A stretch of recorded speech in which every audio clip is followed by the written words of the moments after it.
السلام علیکم ناظرین، آپ دیکھ رہے ہیں ویس ویژن ٹی وی۔ ہم آپ کی خدمت میں حاضر ہیں اب تک کی تازہ ترین تبصرہ اور تجزیہ اور اپ ڈیٹ کو ساتھ لے کر۔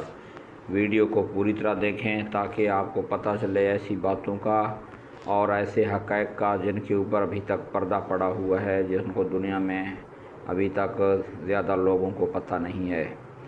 ناظرین، آپ کو پتہ ہے اس وقت دنیا بھر کی نظریں مشرق وسطیٰ اور جنوبی ایشیا پر لگی ہوئی ہیں۔ ناظرین، اس وقت بھی پوری دنیا کی نظریں جنوبی ایشیا میں پاکستان بھارت پر لگی ہوئی تھیں، جب بھارت نے پاکستان پر اچانک حملہ کر کے ایک بار پھر جنگ کا آغاز کر دیا تھا۔ بھارت کی جانب سے یہ دعویٰ کیا گیا کہ وہ پاکستان کے خلاف فیصلہ کن کارروائی کرے گا، مگر دشمن شاید یہ بھول گیا تھا کہ اس بار پاکستان کی کمان ایسے سپاہی کے ہاتھ میں ہے جس نے خاموشی سے بغیر شور کے میدان کا رخ موڑ دینا سیکھا ہے۔ General Syed Asim Munir field martial, جسے فیلڈ مارشل کا پاکستانی قوم نے ایک عہدہ دیا ہے، انہوں نے صرف 4 دن میں بھارت کو دفاعی نفسیاتی شکست دی اور پاکستان کے دفاع کو ناقابل تسخیر بنایا۔ اس شاندار اور فیصلہ کن فتح کے بعد فیلڈ مارشل سید عاصم منیر امریکہ کے سرکاری دورے پر روانہ ہوئے۔ انہیں امریکی فوج کے 250ویں سالگرہ کے پریڈ میں مہمان خصوصی کے طور پر مدعو کیا گیا۔ وہاں ان کی سادگی، بصیرت اور جرأت نے امریکی حکام کو اتنا متاثر کیا ہے کہ صدر ڈونلڈ ٹرمپ نے ان سے ملاقات کرنے کا فیصلہ کیا ہے۔ ناظرین، یہ پاکستان کی غیر جانبدار، متوازن اور خود مختار خارجہ پالیسی کی سب سے بڑی کامیابی ہے۔ آج دنیا کی تینوں بڑی طاقتیں چین، روس اور امریکہ پاکستان کو ایک قابل اعتماد، سنجیدہ اور ذمہ دار دوست سمجھتی ہیں۔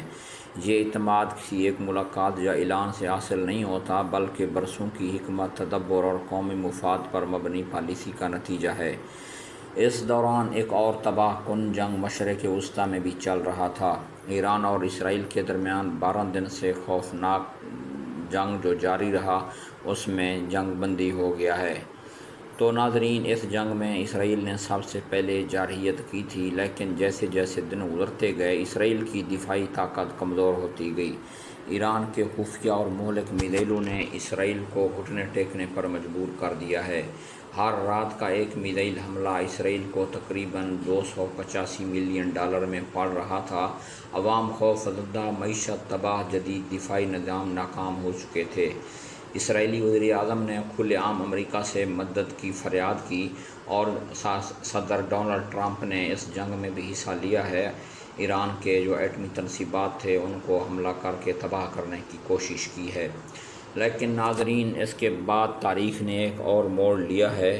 صدر ٹرمپ نے تمام سرکاری پروٹوکول کو توڑ کر general Syed Asim Munir field marshal کے ساتھ وائٹ ہاؤس میں جو ملاقات کیا تھا، یہ جنگ بندی اصل میں اسی میٹنگ کا نتیجہ ہے۔ جو ایران اور اسرائیل میں جنگ بندی ہوا ہے، یہ فیلڈ مارشل سید عاصم منیر اور صدر ڈونلڈ ٹرمپ کی میٹنگ کا نتیجہ ہے۔ یہ میٹنگ ویسے 2 گھنٹے طے تھی، مگر یہ میٹنگ 1.5 گھنٹے طے تھی مگر 2 گھنٹے تک جاری رہی۔ یہ ملاقات تھی جس نے بازی پلٹ دی۔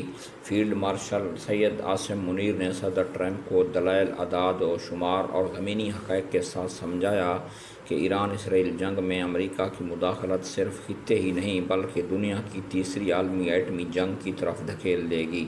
اگرچہ امریکہ اس وقت جنگ میں کودا ہوا تھا، لیکن صدر ٹرمپ کو فیلڈ مارشل سید عاصم منیر نے کہا ہے کہ امریکہ اگر اس میں باقاعدہ طور پہ حصہ لیتا ہے تو 52 اسلامی ممالک کا حمایت کھو دے گا اور عالمی سطح پر امریکہ کے ساکھ کو ناقابل تلافی نقصان پہنچے گا۔